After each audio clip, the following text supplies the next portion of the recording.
Здрасти, в това видео ще ти покажа как скалирам инфобизнес оферти, менторски програми или пък експерти, които искат да продават знанията си от напълно нулата до над 25 000 лева на месец. До момента съм скалирал няколко оферти, точно като тази, която ти показвам в момента, където за по-малко от месец изкарахме на наш партньор над 23 000 лева, прилагайки точно процеса, който ще ти покажа в това видео. Започнахме работа с тях на 23 октомври и до 15 ноември вече бяхме генерирали 11 842 евро, което е над 23 000 лева. Или пък друг наш партньор, с който вкарахме 238 лева в реклама и генерирахме над 45 000 лева, което е ROAS от 201.6 или означава, че всеки лев вкаран в реклама е върнал 201 лева и 60 стотинки. Като тук може да видим, че за 121 евро сме генерирали 428 потенциални клиента или 30 цента на потенциален клиент. И само първата вечер имаше 14 записани за онлайн консултация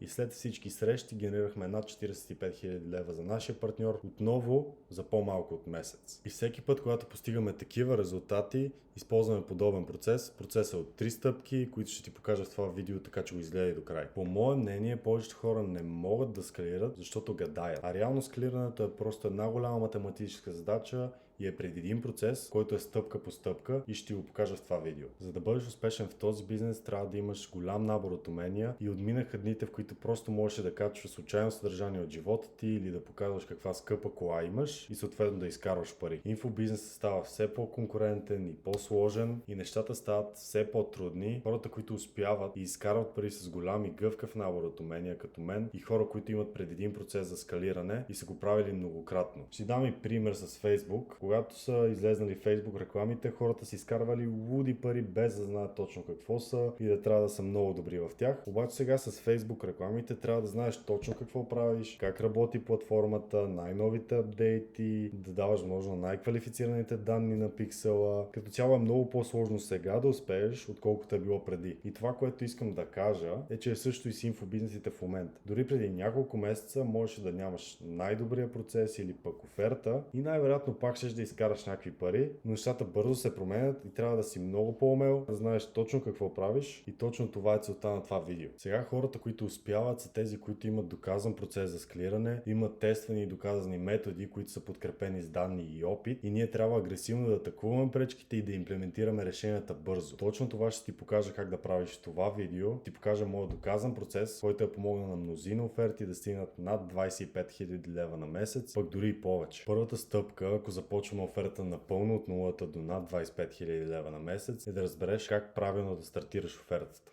Целта на оферта, когато стартираме, е супер проста и тя е да валидираме концепцията с MVP. И това, което имам предвид е да валидираме концепцията с минимално работещ продукт, т.е. не се опитваме да направим най-добрия продукт или пък най-доброто менторство и най-добрите системи, а буквално просто опитваме да валидираме, че хората искат да купят твоята оферта. Повечето хора пренебрегват тази стъпка и това, което правят е, че им отнема месец или месеци да стартират офертата и мислят някакъв грандиозен план или пък опитват да оптимизират всяко малко нещо преди въобще да имат данни, т.е. пробват да направят най-добрите имейли, най-добрите автоматизации, а те дори не са валидирали офертата, или пък прекалено мислят всичко. А какво правят хората, които успешно стартират офертата си? Ние стартираме бързо и предприемаме агресивни действия, възможно най-бързо, събираме данни, които можем да използваме в наша полза по-късно, т.е. приоритизираме факта, че колкото по-бързо започнем, толкова по-бързо ще имаме данните, които ще ни помогнат в дългосрочен план да скалираме. Офертата е супер проста, продаваме едно на едно достъп и валидираме концепцията. Ако не можем да продадем едно на едно достъп до създателя за 1000, 2000, 3000 лева, има наистина голям проблем. Ако не можеш да продаваш това горе-долу добре, да влезеш на разговор и да кажеш: хей, ето кратък лист, какво получаваш, много е просто и реално е едно на едно менторска програма. Ако това не продава окей, това е наистина голям червен флаг. Процесът за стартиране е супер прост, съм го упростил в 3 стъпки. Първо създаваме waitlist или списък с чакащи, подгряваме waitlist и накрая вече правим лаунч, на български стартираме. Като цяло е супер прост процес. В крайна сметка, това, което правим, е създаване на waiting list. Използваме форма, там събираме име, имейл и телефон и трябва да го съберем това, за да ги вкараме в CRM и да ги загреем правилно за старта. За промотиране има 5 главни канала, като целта тук е да използваш възможно най-много канали. Като стартираш офертата, просто трябва да кажеш на тези хора, че това нещо съществува. Например, хей, стартираме това нещо, имаме лимитирани места, влез в waitlist и в крайна сметка целта е да кажеш на възможно най-много хора, че продаваш нещо. Начинът, по който можеш да го направиш чрез Instagram сторита, да смениш линковете и билдото ти в социалните медии, да използваш ManyChat плюс DM CTA, което работи много добре. Т.е. в видеята ти кажеш коментирай продажби, например, и ще ти изпратя линк към waitlist-а, да използваш съществуващи общности, т.е. ако имаш Facebook групи, Telegram групи, Discord групи и така нататък, там трябва също да казваш за офертата ти на аудиторията ти, и ако имаш имейл или SMS лист, там създаваш кампания с стари контакти и промотираш офертата и там.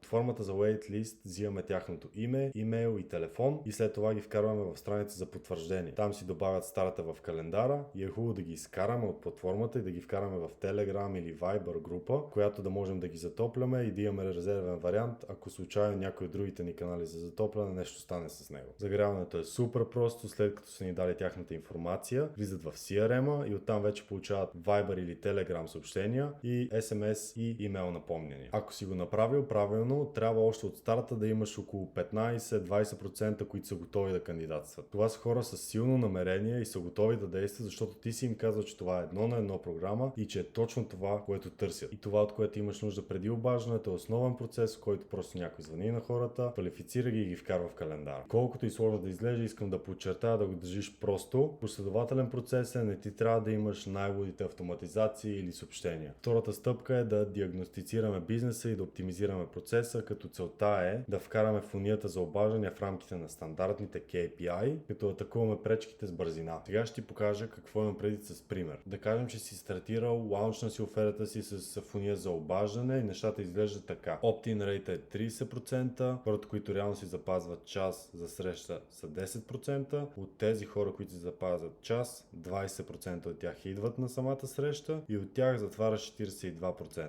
Това, което ще направи човек, който няма опит и не знае как да диагностицира бизнеса си коректно, е, че ще почне да прави на случайен принцип някакви неща, например ще пробва да смени заглавието на страницата ти, просто защото не му харесва. Докато всяка една от тези статистики е в стандартен процент, освен тази за хората, които са се появили на разговор. Тоест това е едната пречка в процеса, която ако удвоиш, ще ти изкара значително повече пари. Защото реално добър процент за хората, които са се появили на разговор е 60%. Тоест, ако отроиш тази статистика, ще отроиш и бизнеса ти. След като си свършил с лаунча, гледаш тези статистики и можеш да намериш пречки като това колко хора са се появили на разговора и да приложиш решение. И трябва да се питаш какъв е процесът ни преди разговора, какво им казваме на хората преди това и сега можеш да оптимизираш този процес и буквално да отроиш бизнеса си. И целта ти е да го направиш това с всички статистики, докато не станат по стандарт. Искам да бъда ясен, че някои проблеми ще са по-комплексни, като например качеството на потенциалните клиенти. Да кажем, че си стартирал и забелязваш, че хората на обажданията не са квалифицирани и че качеството е ужасно.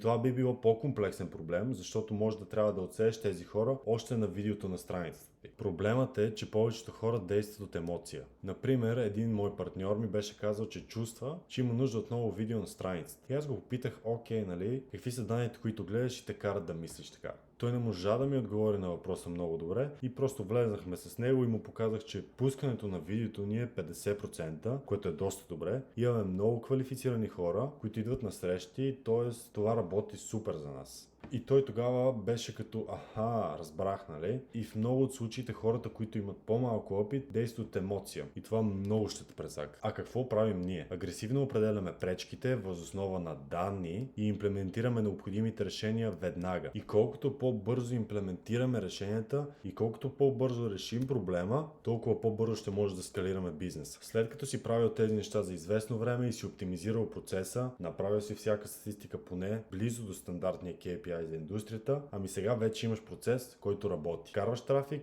и той изкарва пари. Като сме стигнали до тази стъпка в процеса, аз харесвам да имплементирам ежемесечни вебинари и платени реклами и ще обясня защо след малко. Целта на това е много проста и тя е да отключим скалиране. Окей? Сега имаме процес, който работи, но сме лимитирани от обема на трафик и имаме нужда от нов механизъм. Както обясних по-рано, имаш работещ процес. Карваш трафик от едната страна, всички статистики изглеждат добре и тези тръби вече не изпускат вода и от другата страна изкарваме пари. Това, което имам предвид е, че вече имаме достатъчно валидация, имаме доказана оферта, продажбеният ни процес е валидиран, защото всички статистики са добре и съобщенията ни са супер. Сега може да си позволим да предприемем по-голям риск и наистина да изстреляме офертата на следващото ниво. Това, което харесвам да правя е да добавя ежемесечен топъл вебинар и да започна процес с платени реклами, за да наистина да скалираме офертата. И в този момент на процеса е много трудно да прецакаш топъл вебинар с всичката валидация, която имаме до сега. Вебинара само ще ти изкара повече пари. Чрез добавяне на нов механизъм за конверсия, общо това е друг начин хората да влизат, защото не всеки иска да влезе от фунията за обаждане, така че е хубаво да се добави нещо ново като вебинар и също така може да добавиш нов трафик с платени реклами и наистина да отключиш скалирането. И може да започнеш с топъл трафик, след това да преминеш към студент трафик и тогава наистина вече вървиш за дори много над 25 000 лева на месец. Аз харесвам да правя вебинарите в средата на месеца, понеже съм забелязал, че това работи най-добре. И така също имаш цялата първа част от месеца да промотираш вебинара и втората част да изкарваш пари от него. Важно е да не провеждаш повече от един топъл вебинар на месец, за да избегнеш умора на фунията. Вебинарите са тип фуния, която може да изпита умора, защото е събитие на живо. Те дават най-силни резултати, когато хората за първи път ги посещават или за първи път ги виждат от теб. Тоест трябва да имаш нови хора, които идват на вебинара или ефективността му ще падне доста. Първият ти вебинар ще даде брутални резултати, защото имаш топла аудитория и имаш голям лист с потенциални клиенти. Вебинара ще го промотираме на вече съществуващите ти потенциални клиенти. И вече имаш голям лист с потенциални клиенти от фунията за обаждания, както и от старта на офертата. И сега вече можеш да вземеш тези хора, които не са се конвертирали и да ги изпратиш към нещо ново. Може да го позиционираш като безплатно обучение. Причината да чакаме месец между топлите вебинари е, за да дадем достатъчно време на топлата ти аудитория да порасне. Иначе просто ще изхарчим пари. Имаш фунията за обаждане, която е пусната и оптимизирана и генерира, да кажем, 10 000 лева на месец. Промотираме вебинара първата част от месеца, така че от него няма да видим много приходи. След това идва средата на месеца и бум, приходите не изкачат значително. И ако имаш добре изпипан процес след вебинара, т.е. имейл серии, фоллоуъп след вебинара, ще видиш още един скок и след това ще се върнем обратно долу. И като комбинираш тези две неща, така стигаш до над 25 000 на месец. И сигурно сега си мислиш, Викторе, това изглежда като много работа, обаче ти казвам, че това в момента работи много добре. Та пуснал си фунията за продажби, изпипал си я и в момента ти генерира X лева на месец. И сега добавяш тези две неща, изцяло нов механизъм за конверсия, изцяло нов източник на трафик, платени реклами да кажем, и това е начинът да увеличиш приходите. След всичко това е добра идея да добавиш седмични студени вебинари и дори фунии тип предизвикателство, но това е стъпка за по-нататък. Нещата, които ти казах до тук, са напълно достатъчни, за да стигнеш над 25 000 лева на месец в твоя бизнес. Ако си ментор или експерт, който продава знанията си, или пък имаш инфобизнес, запази си част от календара долу, ще минем през сегашния ти процес, какво правиш в момента, какво работи и какво те спира да скалираш и да изкараш повече пари. И ще идентифицираме конкретни пречки, точно както направих това видео. Така че те очаквам на разговора. Чао!